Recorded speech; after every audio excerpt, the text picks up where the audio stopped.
Hey guys, Monsters Review here. I have a video here for you today about the final episode of Phineas and Ferb, which aired on June 12th on Disney Channel and Disney XD, and I'll try not to spoil too much.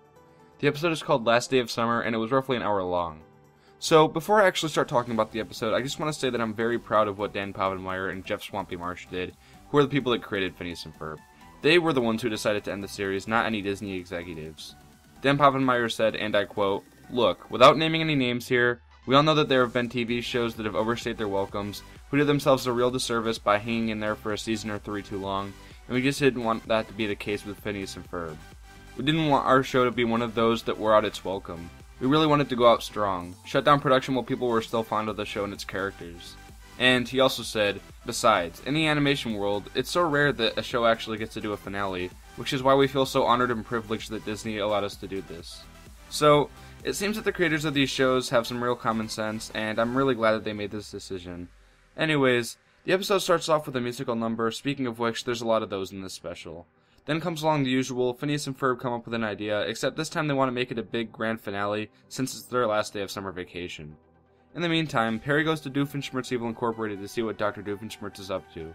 Perry gets trapped and finds out about Dr. Doofenshmirtz's new Do-Overinator, which is almost like a time machine that allows you to go back in time to fix something. So, back in Phineas and Ferb's place, Candace tries to bust Phineas and Ferb again after they build their giant ride, but as usual, she fails. Her mom tells her to do something better, like returning DVDs to Vanessa, who is Doofenshmirtz's daughter, so she does. Upon arriving, she finds out about the new Inator that Dr. Doofenshmirtz made, and uses it in a final attempt to see if she can actually bust Phineas and Ferb before school starts. So, she keeps trying repeatedly as that final day keeps looping, but she fails every time until she realizes that the machine is messing around with the space-time continuum, causing everyday objects and even Phineas and Ferb to go into a void, and causing everyone in the real world to forget as if those objects didn't exist in the first place. In the meantime, Doofenshmirtz becomes the mayor of the tri-state area, but he soon realizes that he doesn't like all the work that comes with it. So, both Candace and Doofenshmirtz try to find a way to get things back to normal. And that's all I'm going to spoil today, folks. But overall, I thought it was a fantastic send-off to a long-running series, and the creative team behind the series brought together a great finale.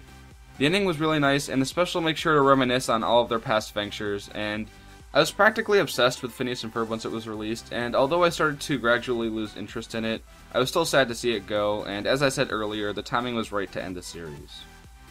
I also really enjoyed that whole Groundhog Day plot, knowing that it's the last day of summer and trying to extend it for as long as possible. It reminds me also of all the little things that Phineas and Ferb makes jokes of, for example, sending groundhogs into the void, referencing the fact that the episode is like the movie Groundhog Day. Although the series itself is over, the creators of Phineas and Ferb are working on a new series for Disney called Mikey Murphy Law that will premiere in 2017, and that may feature future cameos or even a crossover with Phineas and Ferb since Mikey Murphy will live in the same neighborhood as them. There will also be a special airing this fall centered around Perry the Platypus that will be called the OWCA Files. I wasn't a fan of some of their most recent specials or episodes, but the show and concept itself overall are fantastic. If you enjoyed the video, please leave a like below, and feel free to give me your opinions on Phineas and Ferb in the comments below.